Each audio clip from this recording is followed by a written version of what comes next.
If you're a therapist like me, having really devoted your life, your career to the growth and healing of other people, you know that this is a rewarding profession and it's also a challenging one. And I'm Dr. Lisa Marie Bobby. I'm the founder of Growing Self Counseling and Coaching, and I'm the longtime host of the Love, Happiness, and Success podcast, which is a podcast that I developed for people who are seeking growth, love, happiness, and success as civilians, right? And over the years, I have, over the course of my own career and with my group practice, really become increasingly focused and committed to the growth, the love, the happiness, and success of therapists like you and me.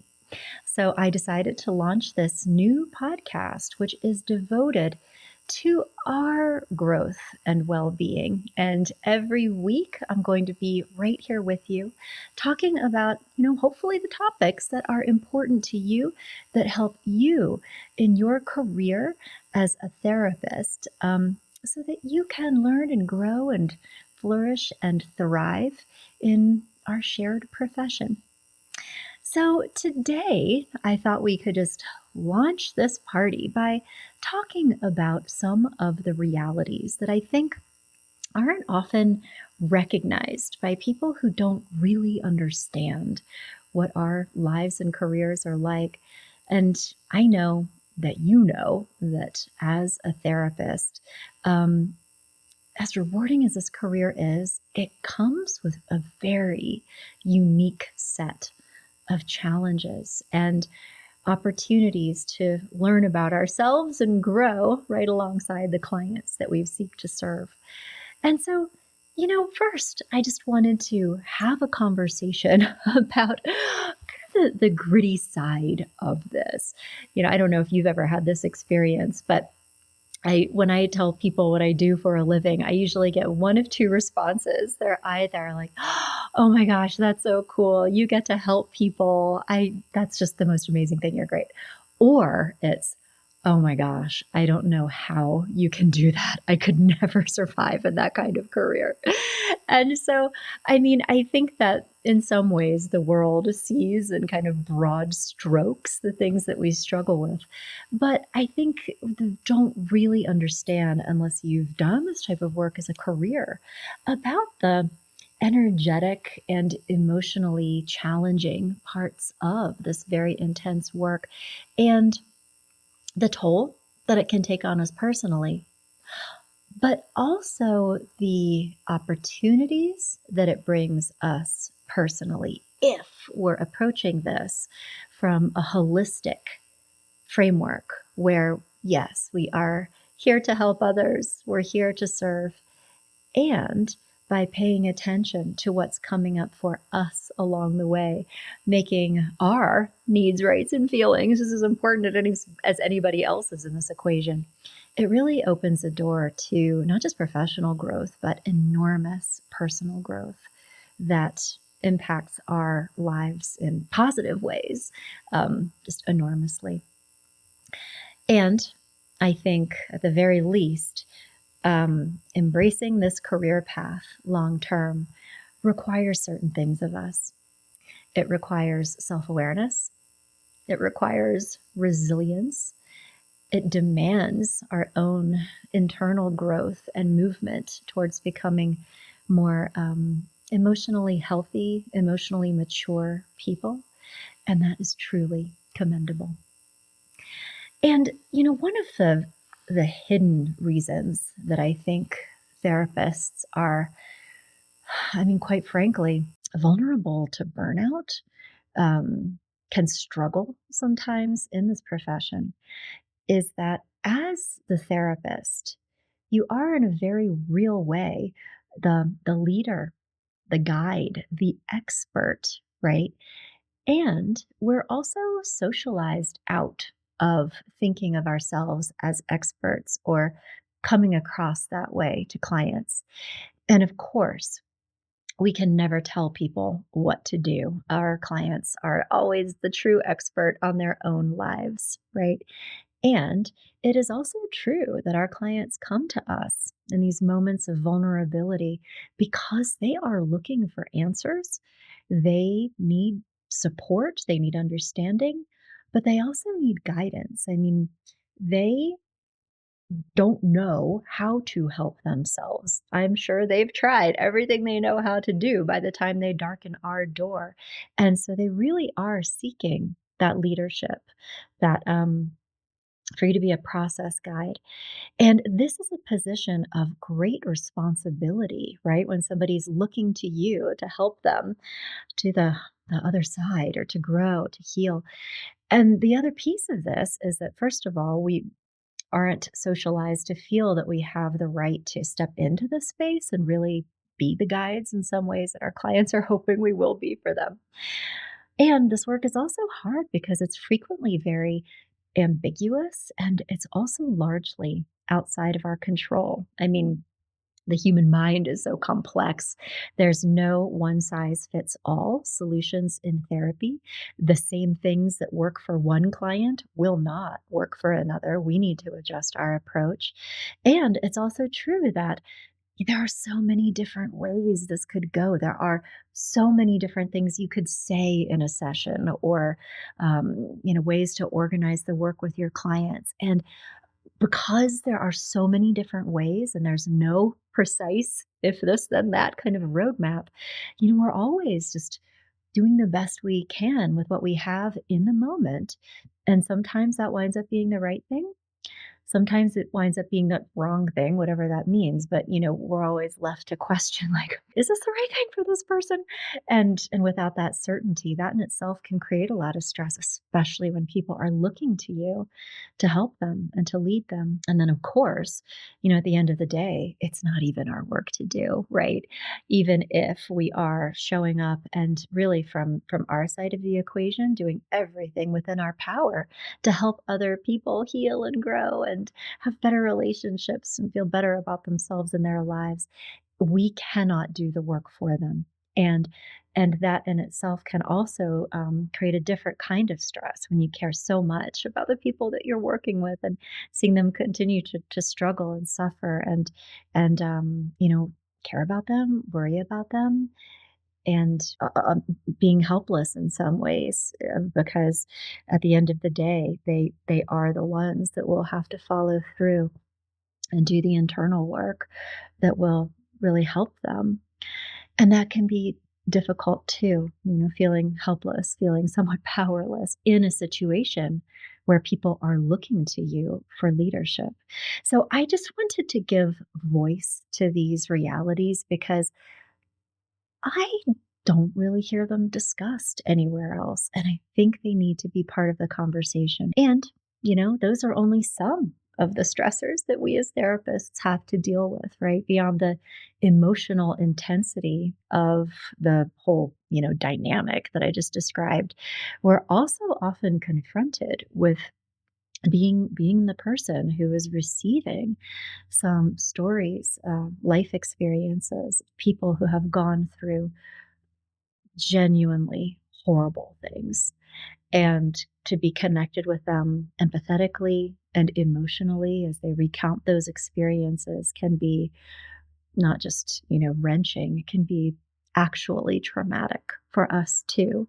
Um, Even to connect energetically with somebody who is dealing with terrible PTSD or very intense depression that they just can't see their way out of, or even really intense anxiety. I mean, when you are connected emotionally to somebody who is in that space, it's like we need to step into that circle with them and to a degree, feel what they feel, see the world from their oftentimes very dark filter in order to be able to understand them accurately and know what they're going through so that we can help them in a meaningful way. But even beyond that, but wait, there's more. Environmental stressors can add to this challenge. I think people who are drawn to this profession are naturally very caring, very empathetic.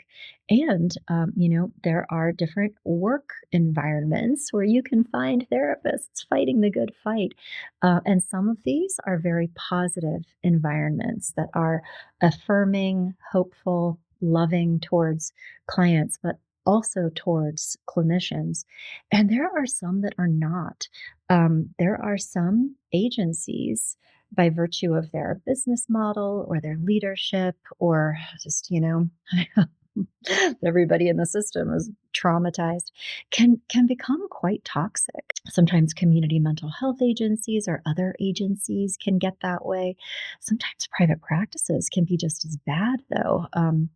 But many people in our shared profession are dealing with all of the above, plus toxic work environments, very stressful work environments, and also the financial strain of doing this in the context oftentimes of low pay, a very high workload. And even for those who try to escape some of that by pursuing a private practice experience, that can be exceptionally complex and much more work than people realized, going into it, because it's not just being a therapist now, it's running a business and being able to do things and just the nuts and bolts of the administrative work and all the different things to make a business run that 10 x's the amount of work involved and just showing up and seeing a client. So the struggle is real.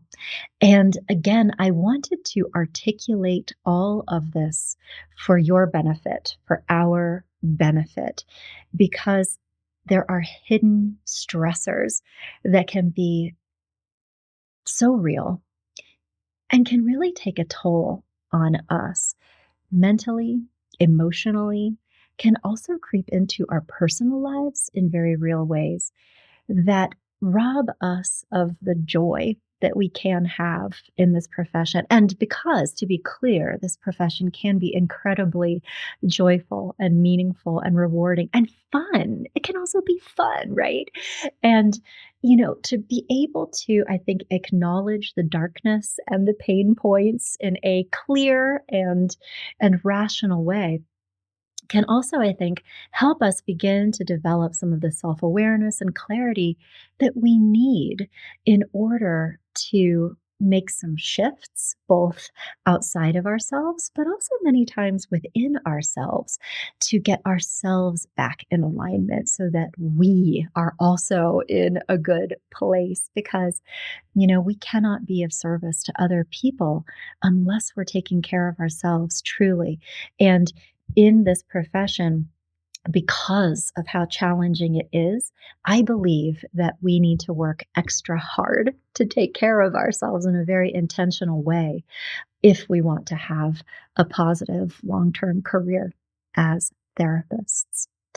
Because if we don't, not only will you be depleted, don't have anything to give your clients, you get burnt out, you get crispy, right? But the people around us in our personal lives can suffer too. This is a very, very delicate balance, like taking care of other people, also taking care of ourselves. And I think it's a struggle that many of us know all too well. I mean, that's the daily event.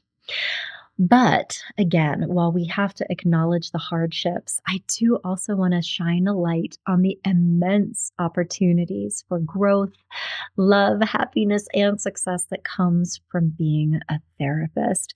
This career can not only be incredibly rewarding, it also pulls from us this need to enter into a journey, truly, of continuous learning, growing, self development, finding our own strength, and building up ourselves, developing ourselves so that we can have a profoundly positive impact on the lives of others while also maintaining our own well being. So, how do we navigate this challenging but very rewarding career path?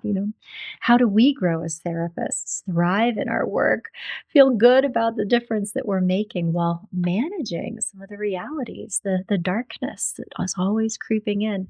And that is what this podcast is all about. When I first began in my career, I was a solo practitioner and worked by myself for 8 years to kind of get that up and running. And it was so challenging. It was lonely, honestly. It was hard. And then kind of naturally and organically, it began evolving into a group private practice experience. I didn't even pursue it that honestly, intentionally. Just people started showing up. It just felt like there was flow around it. And, that's really when things shifted for me energetically because at that time my mission became more than just helping people grow and create love, happiness, and success through counseling and coaching. I mean, that's certainly, what we do. And there was also another mission that started to emerge for me, which is really around how do I take care of therapists? How do I nurture, support, develop, encourage, challenge them sometimes to grow in really positive ways, help them develop for their benefit so that they can have nice lives and enjoy their careers and also not abandon the profession, right? I mean, that is very real. Many therapists get to a certain point in their career and are like, I don't want to do this anymore because of how hard it is.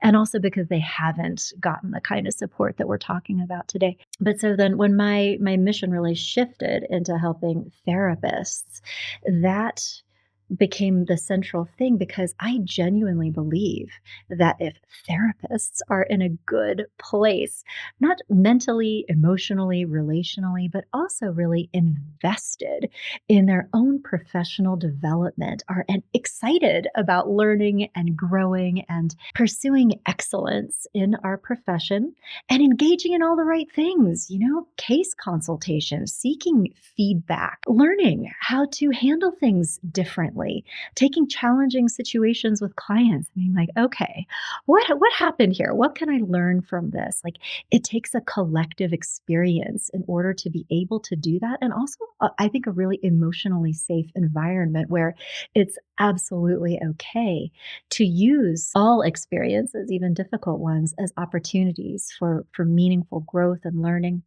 but also as opportunities to work on our self of therapist issues and explore that intersection of, the where we are interacting with our clients and how we're feeling there. This person is triggering me. Why is that? Or I'm feeling anxious about this situation. What is that about? Or I feel like I can't bring this up. What's going on there? We need to have that. We have to have that. And I genuinely believe that for me, by pursuing those things in my practice, that then translates into offering the best of the best kinds of transformational experiences for clients because we have therapists who are really fully actualized and continually growing and learning and engaged, right? So hence again, this podcast. This is me wanting to bring some of this energy to you because again, you need it. We all do. And so what I can offer you here today, and we're gonna be coming back and talking about this stuff every week, but for today, the one thing that I would like to share is that one of the first, biggest, most important steps in reclaiming our joy in this shared profession and really having it work for us just as hard as we work for it and for others is shifting our mindset. And what that involves, I think, is releasing perfectionism, releasing shame, and in I think, a healthy way, acknowledging the challenges that we have to deal with, but also acknowledging our own power and our own resilience and our own opportunities to create a different experience and outcome for ourselves. And from shifting into this mindset, that's when we can begin taking action on our own behalf, be it finding our own support networks or seeking supervision or consultation, or even just a simple reminder that you actually have to take care of yourself. Like more than you would in a different profession, probably. It's very real. And having to make that a priority. But also the mindset, I think, extends into recognizing and embracing all of the growth opportunities that are all around us in this profession. And sometimes it's just a matter of opening ourselves up to them, honestly. I mean, whether it's through continuing education or peer groups or even personal therapy, right? There are countless ways to expand our skills, to deepen our understanding, and not just of our clients, but every day, every session we have, every session I have, it gives me an opportunity to learn something about myself too, right alongside that of my clients. It's that parallel process, right? And I think when it comes to really feeling good about our work and really having a sense of appreciation for the difference that we can make in the lives of those who really value us, it's all about advocating for ourselves and having a healthy respect and compassion for things like our own boundaries, that it's okay for us to set limits and to have needs. And sometimes that means, moving ourselves into a better situation or saying no to certain kinds of clients or even recognizing when our own personal evolution has maybe carried us away from where we started. Perhaps you began your career with a heart for working with a specific client population or presenting issue or even a therapeutic modality, and then get 10 years in, it's like, I'm not sure that's who I am anymore. And that's okay. That's part of the growth work that we always need to be doing as we move forward. So it's a journey. It's one that we're all on together. And again, that's what this podcast is going to be all about. It's creating a space for honest conversations, shared experiences, collective growth. In my experience in my practice, growing self, I think therapists have a natural proclivity and desire, I think, to support each other, to learn from each other, to thrive together. And I hope that we can do that here, truly. So, to all of you therapists out there, know that your work is valued, your struggles are seen, you are not alone. You have a community that understands, that emphasizes, and that is cheering you on every step of the way. I hope that you have some spaces like that already in your life. If you don't, I'm glad we're here connecting today, and you are invited to be part of this community that I hope can grow around this message, this podcast. And whether or not you get a thank you note from the former client or from, just also somebody that you know in your personal life who admires and respects everything that you're doing. The other thing that I hope we're doing together on this podcast is really illuminating, highlighting, and celebrating all of your successes, no matter how small they might seem, so that you can really, I think, appreciate and have compassion and admiration for yourself. That self-recognition, self-validation is part of being able, I think, to fill our own cups up, right? Particularly when we're doing work where the full outcome of what we do may never actually be known to us. But it's true. Every breakthrough, aha moment, every moment of connection, of authenticity, every time we help a client find clarity or peace, these are moments, I think, that make it all worth it.